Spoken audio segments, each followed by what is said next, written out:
बिस्मिल्लाहिर्रहमानिर्रहीम। अस्सलाम वालेकुम नाज़रीन, आप यूट्यूब चैनल देख रहे हैं। मैं इमरान खान हूँ। एक गेम खेला जा रहा है पाकिस्तान में और ये गेम ख़तरनाक है और ये उतनी सादा बात नहीं है जितनी बज़ाहिर दिखाई देती है। ये बड़ी बारीक बीनी से गेम बनाया गया है। मैं आपको एक कहानी सुनाता हूँ, आपको बड़े आराम से समझ आ जाएगी। एक गाँव था, उस गाँव में फ्राडियों की हुकूमत थी, यानी फ्राडिया किस्म का एक कबीला रहता था। वो सारे फ्रॉड करते थे, लोगों का माल लूटते थे, लोगों को काबू रखते थे। उस गांव में कोई भी ताकतवर सरदार मौजूद नहीं था जो इंसाफ पसंद हो, जो लोगों की मदद करे। तो वो फ्राडिये कभी इधर दाव लगाते थे, कभी उधर दाव लगाते थे। एक्चुअली तो वो फ्राडिये नहीं है, कोई और एक ज़ात का नाम लिया था, लेकिन मायूब लगता है किसी ज़ात का नाम लेना, तो मैंने लफ्ज़ फ्राडिया इस्तेमाल किया है उस कबीले के लिए। उस कबीले के लोगों ने लोगों के ऊपर हुकूमत की बड़ा लंबा अरसा तक, और वहाँ पे लोगों को जो है वो आपस में डिवाइड करते थे, लड़वाते थे, खुद भी लड़ते थे झूठ मूठ में, और नूरा कुश्ती करते थे और काबू करके रखा हुआ था उन्होंने सबको। फिर होता यह है कि वहाँ से एक सरदार उठता है और वो सरदार जो है लोगों के दिलों के अंदर जगह बना लेता है। वो ताकतवर होता है, ज़बरदस्त होता है, इंसाफ पसंद होता है, तो आहिस्ता आहिस्ता उन फ्राडियों को कमज़ोर कर देता है। एक वक्त आता है कि वो फ्राडिये इतने कमज़ोर हो जाते हैं कि वो सारे मिलकर भी उस सरदार का मुकाबला नहीं कर सकते। रोज़ाना मुकाबला करने के लिए एक नई चाल चलते हैं, नाकाम हो जाते हैं। रोज़ाना एक नई कोशिश करते हैं, वो सरदार कामयाब हो जाता है। दिन ब दिन उस सरदार की ताकत बढ़ती जाती है। फिर वो फ्राडिये मिलकर सोचते हैं कि हम सारे मिलकर तो इसका मुकाबला कर नहीं सकते, अगर एक और आदमी है जो बहुत ताकतवर है, उसके साथ इसकी लड़ाई करवा दें तो इसमें हमें फ़ायदा हो जाएगा। ये कमज़ोर हो जाएगा या ये उसके साथ लड़ना शुरू हो जाएगा, तो इन दोनों की लड़ाई के अंदर फ़ायदा हमारा हो जाएगा। तो वो एक और ताकतवर आदमी से उसको लड़ाने की कोशिश करते हैं। अब कभी वो इसको आके बताते हैं कि वो आदमी तो तेरी ताकत को मानता ही नहीं है, कभी कहते हैं कि वो तो बहुत ताकतवर है, कभी आकर कोई शुद्ध नहीं छोड़ते हैं, कभी आकर कोई बात करते हैं, कभी आकर कहते हैं, ताने देते हैं कि उस आदमी की ताकत का तुम्हें अंदाज़ा ही नहीं है, वो ये कर देगा, वो कर देगा। अब आप ज़रा गौर करें, इस वक्त पाकिस्तान में भी यही हो रहा है। इमरान खान साहब रवायती पॉलिटिकल पार्टियों और फ्राडियों के बीच में एक सियासतदान के तौर पे उभरे और उन्होंने इतनी बड़ी जगह बना ली कि वो सारे मिलकर इमरान खान का मुकाबला नहीं कर पा रहे। अब जब वो मुकाबला कर नहीं पा रहे तो वो सोच रहे हैं कि ताकतवर तो पाकिस्तान की मिलिट्री एस्टेब्लिशमेंट है, इमरान खान को उससे लड़वा दो। तो पिछली मरतबा तो ये लड़ाई हुई और खूब हुई, और उसमें जो है आपको याद होगा फवाद चौधरी ने शुरू में जब इमरान खान साहब की हुकूमत थी तो फ़ौज के ख़िलाफ़ एक ट्रेंड बना था। उसमें उन्होंने पकड़ के बताया था कि ये जाली अकाउंट हैं और ये अकाउंट PMLN के हैं, और इन्होंने PTI वाला बन के फ़ौज के ख़िलाफ़ प्रोपेगेंडा किया है। और फिर बाद में जब रिजीम चेंज ऑपरेशन हुआ तो फिर मिलिट्री एस्टेब्लिशमेंट के साथ पाकिस्तान तहरीक इंसाफ या पाकिस्तान के सोशल मीडिया के आम सारिफीन, उनके गिले शिकवे ओपन होना शुरू हो गए। इसका बहुत फ़ायदा उठाया PDM की जमातों ने। उन्होंने फ़ायदा ये उठाया कि ये एस्टेब्लिशमेंट और PTI की लड़ाई लगी रहेगी इमरान खान की, तो हम अपना काम दिखाते रहेंगे, अपना NRO2 भी मुकम्मल करेंगे, बाकी चीज़ें भी करेंगे। अब हुआ ये है कि जिससे लड़ाई करवाई थी वो उनका दौर ख़त्म हो गया। जनरल कमर जावेद बाजवा साहब का, वो जा चुके हैं और जाते जाते भी वो अपनी बदमज़गी शो कर गए हैं। यानी उस तकरीर में अगर वो सियासी बातें ना करते तो शायद ये कभी पता ना चलता, लेकिन अल्लाह ताला की ऐसी मेहरबानी है पाकिस्तान पे कि हर बंदा जो है उसका सच सामने आ जाता है। तो जनरल बाजवा भी जाते जाते इमरान खान साहब के बारे में इशारों के नायों के अंदर वो बातें कर गए जो उनको नहीं करनी चाहिए थी, और इनको अगर वो ना करते तो शायद कोई भरम रह जाता, लेकिन बातें करके उन्होंने क्लियर कर दिया कि एक्चुअली ये लड़ाई थी और ये एग्जिस्ट करती थी। ये चीज़ तो वो स्टैम्प करके चले गए। अब हुआ ये कि नए आर्मी चीफ आ गए। नए आर्मी चीफ से ये तवक्को की जा रही थी कि वो अपने आप को इस सियासी अमल से या इस गंदी सियासत से दूर रखेंगे और वो किरदार अदा नहीं करेंगे जो इससे पहले वाली मिलिट्री एस्टेब्लिशमेंट कर रही थी। और ये चीज़ बहुत ज़्यादा परेशान कर रही है उन तमाम हलकों को जो इमरान खान का मुकाबला नहीं कर पा रहे। आपने गौर किया, बहुत सारे लोग धमकियां लगाते हैं कि ये आर्मी चीफ लग पता जाएगा। अहमद मीर ने कहा कि आपको जनरल बाजवा याद आया करेगा जो ये आर्मी चीफ करेगा। यानी वो ऐसे नए आर्मी चीफ को बनाकर बता रहे हैं जैसे कोई यमराज आ गया है या आपको मौत का फरिश्ता आ गया है, खुदा ना खास्ता। इस तरह का एक आर्मी चीफ का बनाकर सामने रखने की कोशिश कर रहे हैं कि जनरल आसिम मुनीर पता नहीं कोई मौत का फरिश्ता है, खुदा ना खास्ता। वो पाकिस्तान का आर्मी चीफ है भाई, पाकिस्तान का ऑफिसर है, पाकिस्तान का बेटा है, हमारी तरह का ही है, हमारे साथ कोई ज्यादती थोड़ी करेगा, करेगा तो देखेंगे। जो मैं अर्ज कर रहा हूं बात यह है कि कुछ लोग उकसा रहे हैं कि ये आर्मी चीफ ये कर देंगे, किसी भूल में ना रहना, ये हो जाएगा, वो गांव वालों की तरह, फ्राडियों की तरह, उनके कबीले की तरह ताने दे रहे हैं ताकि उनका जो सरदार है, जो इस वक्त ताकतवर आदमी है, वो उस आदमी से जाके लड़ पड़े। अब एक नई हिकमत अमली तैयार हुई है। खबर मैं आपको दे देता हूं, मुझे 2 सोर्सेज से यह खबर आई है, 2 मुख्तलिफ सोर्सेज हैं और दोनों सोर्सेज ने कुछ चीजें कंफर्म की हैं। वो चीजें मैं आपके सामने रख देता हूं। नंबर 1 ये है कि इंपोर्टेड हुकूमत ने पूरी कोशिश की है अपने सहाफ़ियों के ज़रिए से, लोगों के ज़रिए से उकसाया जाए इमरान खान को या उनके सोशल मीडिया को कि वो नए आर्मी चीफ के खिलाफ एक कंपेन खड़ी करें, एक कंपेन बनाएं, एक कंपेन खड़ी करें और उस कंपेन के बाद दोबारा से मिलिट्री एस्टेब्लिशमेंट और पीटीआई की लड़ाई हो जाए। पाकिस्तान तहरीक इंसाफ ने इससे गुरेज किया है। यानी एक जाली खबर अब ये चलाई गई बेकारियों की जानिब से।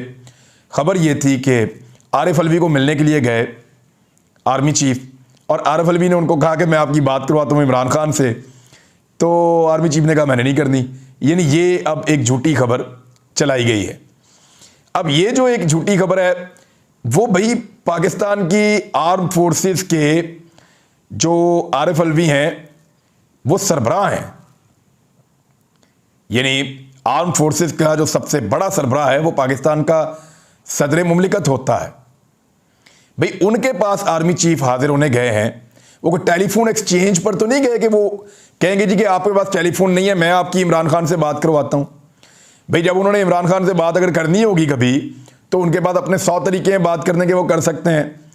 तो सदर आरिफ अलवी से मंसूब करके एक ऐसी चीज मन घड़त मार्केट में फेंकी गई जिससे यह तासुर देने की कोशिश की गई कि इमरान खान बात करना चाहता है आर्मी चीफ से और आर्मी चीफ बात नहीं करना चाहता इमरान खान से, तासुर देने की कोशिश की गई, जो गलत है।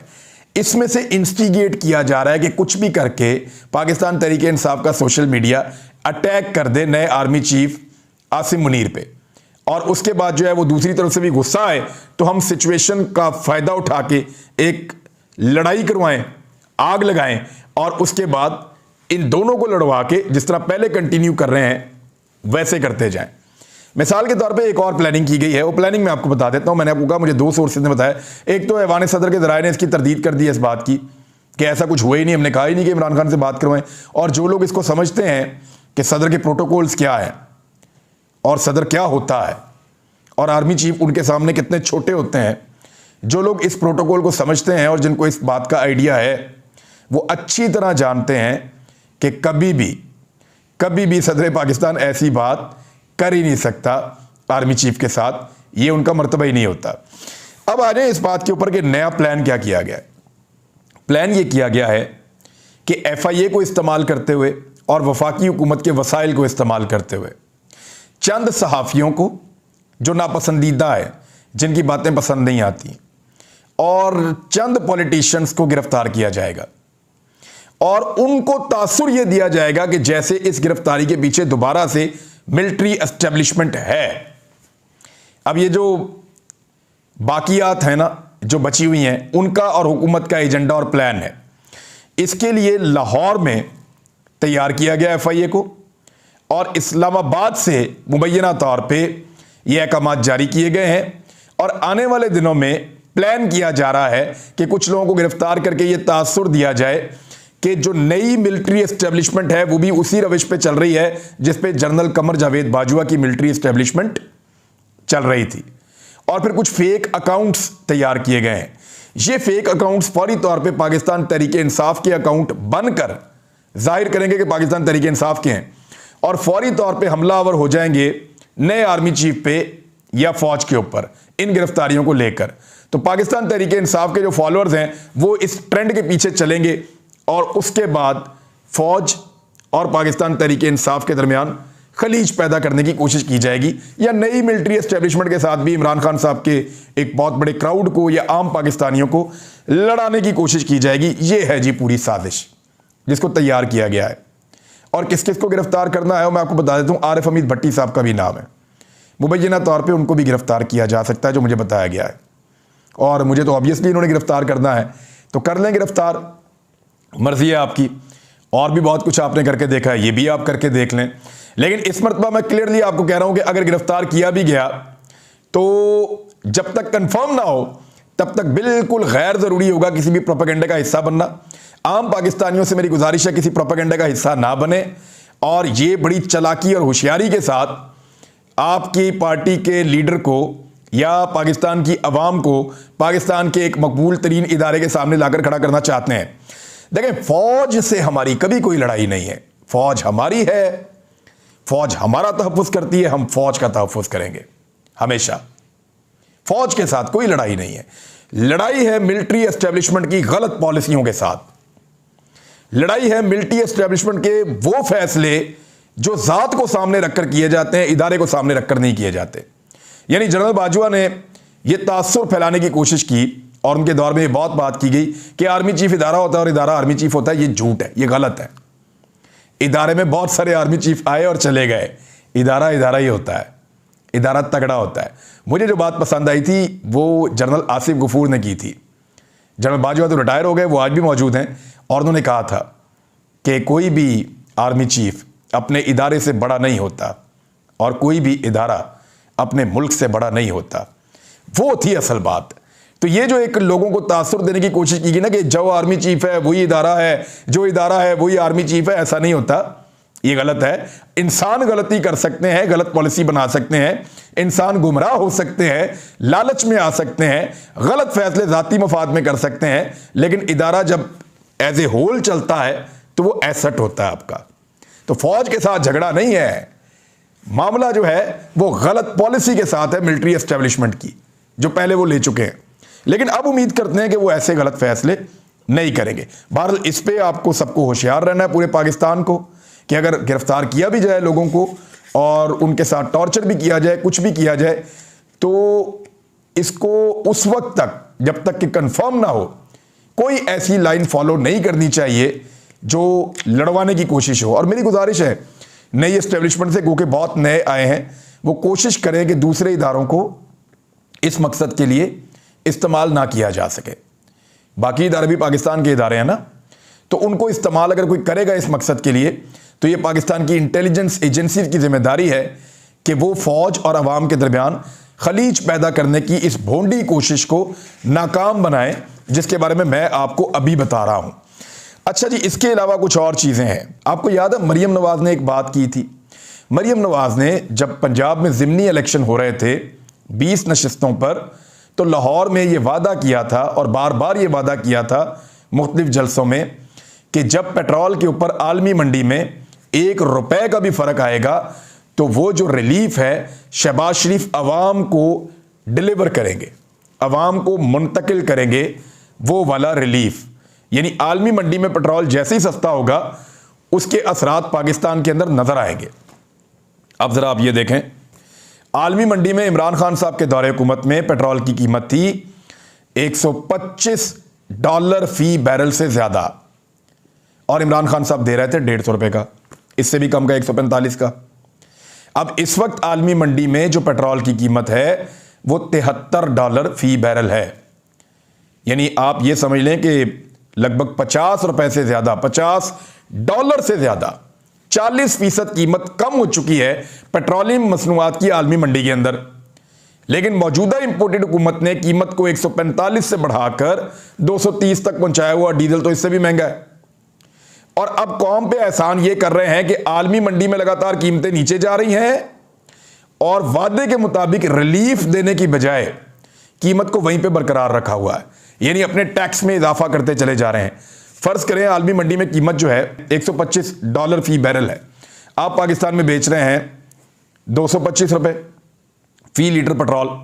अब जैसे जैसे आलमी मंडी में ₹110 होगी तो आपको 15% या 10% कम करनी चाहिए। आप नहीं करेंगे, आप अपना मुनाफा बढ़ाएंगे। ₹100 होगी तो इसका मतलब है तकरीबन कोई 20% कम हो गई है, तो आपको कीमत यहां पे 20% कम करनी चाहिए। आप नहीं करेंगे तो आप टैक्स और मुनाफा बढ़ाएंगे। अब कीमत अगर 40% कम हो गई है तो आपको 40% कम करनी चाहिए। 40% कम करने का मतलब है कि इनको 100-125 तक लानी चाहिए। अगर आप नहीं कम करेंगे तो फिर आप अपना मुनाफा बढ़ाएंगे। तो इस तरह ये हुकूमत मुनाफा लगातार बढ़ाती चली जा रही है। अवाम की जेब के ऊपर डाका डालती चली जा रही है।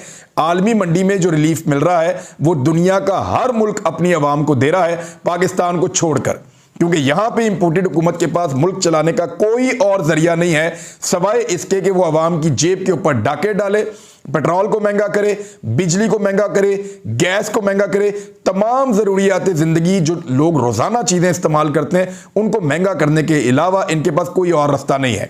डार साहब ने तो हाथ खड़े कर दिए हैं। ये देखें ज़रा, ये खबर है दुनिया टीवी पे छपी है। हुकूमत के पास पैसे ही नहीं है तो बैंकों में कैसे रखेगी इसहाक डार। और मरियम नवाज ने इसहाक डार की जो कीमतें बरकरार रखने का फैसला है उसके ऊपर शाबाश ऐसे दी है, वेल्डन लिखकर ऐसे शाबाश दी है जैसे आलमी मंडी में लगातार कीमतें बढ़ रही हैं और इसहाक डार ने बरकरार रखी हुई हैं। शाबाश तो ऐसे दे रही हैं, इधर आलमी मंडी में कीमतें कम हो रही हैं और वो बरकरार रखने पे शाबाश दे रही है। कौन लोग हैं भाई, वो किधर से आ गए हैं ये लोग? अवाम को पागल समझते हैं, बेवकूफ़ समझते हैं। लोग इनसे बदला लेंगे इलेक्शन में, इसीलिए ये लोग इलेक्शन में जाना नहीं चाहते। लेकिन इमरान खान इनको घसीट के इलेक्शन में ले जाएगा, क्योंकि देखें फवाद चौधरी ने भी कहा है कि ये रमज़ान से पहले इलेक्शन चाहते हैं और रमज़ान से पहले इलेक्शन हो सकते हैं अगर इमरान खान साहब 10 से 15 दिसंबर के दरमियान फैसला कर लें। 5 दिसंबर से 15 दिसंबर के बीच में किसी भी दिन पंजाब और खैबर पख्तूनख्वा की असम्बलियाँ तहलील कर लें। हालत ये हो गई है कि जो पीपल्स पार्टी का यौम तासीस था वो एक प्रोग्राम किया है बिलावल भुट्टो जरदारी ने। ज़रा उस प्रोग्राम की आप हालत देखें, वो मनाजिर देख के जो है मैं परेशान हो गया हूँ कि ये क्या हो गया इस पार्टी के साथ। पीपल्स पार्टी एक दौर में बड़ी पार्टी होती थी। जिस ग्राउंड में बिलावल जलसा कर रहे थे उस ग्राउंड में लोगों ने अपनी अपनी महफिल अलग-अलग लगाई हुई थी। वो सामने स्टेज पे बिलावल बोल रहा है, परवाही किसी को नहीं। 4 बंदे इधर बैठे हैं, 2 उधर बैठे हुए हैं, एक ने उधर सिगरेट लगाया हुआ है, एक उधर घूम रहा है, लोग अपनी अपनी बातें कर रहे हैं। और ये वो सरकारी मुलाजमीन है 2 ढाईदार जिनको कहीं से पकड़ के लाए थे, उनकी टके की दिलचस्पी नहीं थी बिलावल भुट्टो जरदारी को सुनने में। उन्होंने कोई बात ही नहीं सुनी बिलावल की। और बिलावल ने वहाँ तकरीर क्या की कि बेनज़ीर भुट्टो की हुकूमत 2 मरतबा गिराई गई, उसके खिलाफ साजिश किसने की, बेनज़ीर भुट्टो के ऊपर फतवे लगाए गए, वो फतवे किसने लगाए। मैं बता देता हूं भाई, एस्टेब्लिशमेंट के 2 मोरे थे जो ये काम कर रहे थे। फतवे मौलाना फजलुर रहमान लगा रहे थे जो आजकल आपके बड़े बने हुए हैं, आपके मोहसिन बने हुए हैं बिलावल साहब, और साजिशें एस्टेब्लिशमेंट के मोरे के तौर पे नवाज शरीफ साहब कर रहे थे जो आजकल आपके बकौल बहुत इनकलाबी हैं और जिनकी हुकूमत के अंदर आप वज़ीर ख़ारजा बने हुए हैं। तो आपकी वालिदा के खिलाफ, शहीद मोहतरमा बेनज़ीर भुट्टो साहिबा के खिलाफ जो साजिशें करने वाले थे और जो फतवे देने वाले थे, आप ज़रा उठकर पीछे मुड़कर देखिए, आप उन्हीं की गोद में बैठे हुए हैं हुजूर। और इसी वजह से आपका पूरा जलसा खाली है। कोई आपसे बात करने को तैयार नहीं है, कोई आपकी बात सुनने को तैयार नहीं है। अवाम नाराज़ हो चुकी है। कराची में आप जलसा नहीं कर पा रहे, सिंध में आप जलसा नहीं कर पा रहे, किसी जगह पे स्क्रीनें आपने लगाई, 15-15, 20-20 बंदे बैठ के वो देख रहे थे। हद हो गई है। इतनी बेइज्जती और इतना खराबा तो आज तक किसी पॉलिटिकल पार्टी के साथ नहीं हुआ जो पीपल्स पार्टी और पीएमएलएन ने अपना इन 8 महीनों के अंदर बेड़ा गर्क कर लिया है। नाज़रीन, चीज़ें तो और भी बहुत है लेकिन अगले वीडियो में आपको बताऊंगा। अब तक के लिए इतने, अपना ख्याल रखिएगा। अल्लाह हाफ़िज़।